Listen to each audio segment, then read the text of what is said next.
काय अधिक माहिती?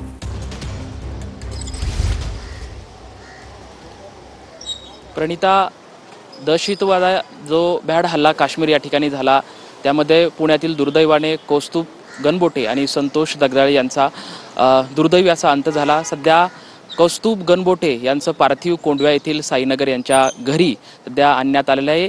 आपल्या मित्राला अखेरचा निरोप देण्यासाठी, जड अंतकरणाने निरोप देण्यासाठी अनेक मित्र त्यांचे या ठिकाणी दाखल होत आहेत। त्यांचे नातेवाईक सुद्धा सध्या त्यांच्या घरी अंत्यदर्शनासाठी या ठिकाणी दाखल होत आहेत। खरं तर कौस्तुभ गणबोटे यांनी फरसान, त्यांचं एक पुण्यामध्ये एक विशिष्ट अशी एक ओळख होती।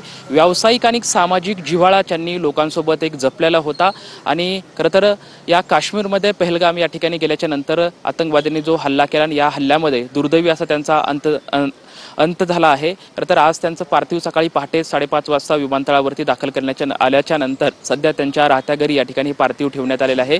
अनेक मित्रपरिवार असतील, नातेवाईक असतील या ठिकाणी दाखल होत आहेत, अंत्यदर्शन घेत आहेत आणि जवळपास 9:30 वाजता हे पार्थिव या ठिकाणाहून वैकुंठ स्मशानभूमीमध्ये यांचा अंत्यविधी या ठिकाणी संपन्न होणार आहे। खरं तर आपण पाहू शकतोय की प्रत्येकाच्या चेहऱ्यावर खूप दुःख आहे। त्यांचा परिवार सुद्धा दुःखाच्या डोंगरामध्ये सध्या कोसळलेला आहे आणि अनेक त्यांचे मित्रपरिवार सुद्धा सकाळपासूनच या ठिकाणी दाखल होत आहेत आणि त्यांच्याबद्दलच्या ज्या आठवणी आहेत ते सध्या आठवणी ज्या व्यक्त करत आहेत, त्यांच्या चेहऱ्यावरती अत्यंत दुःख आहे। आपण पाहू शकतोय की अत्यंत दुर्दैवी अशी घटना आहे। आपल्या मित्राला जड अंतकरणाने निरोप देण्यासाठी सकाळपासूनच अनेक मित्रपरिवाराची या ठिकाणी गर्दी झालेली आहे। त्याचबरोबर ती पुण्यातील अनेक नागरिक सुद्धा या ठिकाणी दाखल होत आहेत। लक्ष्मण, अधिक अपडेट तुमच्याकडनं घेत राहू। तुर्तास धन्यवाद या सविस्तर माहितीसाठी। तर जिथे संतोष जगदाळे यांचं पार्थिव ठेवण्यात आलेलं आहे त्या ठिकाणून आमचे प्रतिनिधी अजिंक्य हे अधिक माहिती देतात। अजिंक्य, कधीपर्यंत अंत्यसंस्कार होऊ शकतात?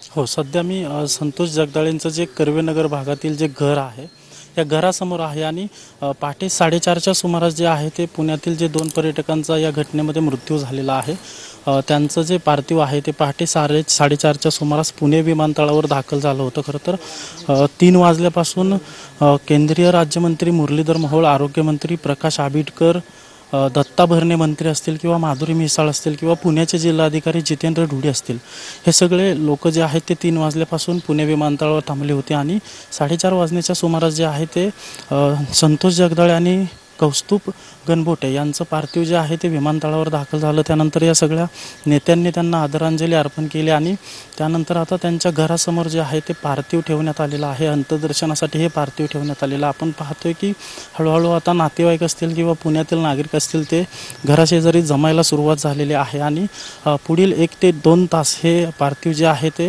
या ठिकाणी अंत्यदर्शनासाठी ठेवलं जाईल। नंतर अंत्ययात्रा निघेल आणि पुण्यातील जी वैकुंठ स्मशानभूमी आहे या ठिकाणी अंत्यविधी पार पडणार आहे। काही वेळातच पुण्यातील जे नेते मंडळी आहेत किंवा सामाजिक क्षेत्रामध्ये काम करणारे जे लोक आहेत ते या ठिकाणी अंत्यदर्शन घेण्यासाठी दाखल होतील असं देखील माहिती समजते। मोठ्या प्रमाणात गर्दी होण्याची देखील शक्यता आहे। त्या अनुषंगाने पुणे पोलिसांकडून या ठिकाणी मोठ्या प्रमाणात बंदोबस्त देखील लावण्यात आलेला आहे। मात्र जम्मू काश्मीरच्या पहलगाममध्ये जो भ्याड हल्ला आतंकवाद्यांनी केलेला आहे त्यामध्ये पुण्यातील 2 नागरिकांचा यामध्ये मृत्यू झालेला आहे। एक तर कौस्तुभ गणबोटे आणि दुसरे संतोष जगदाळे।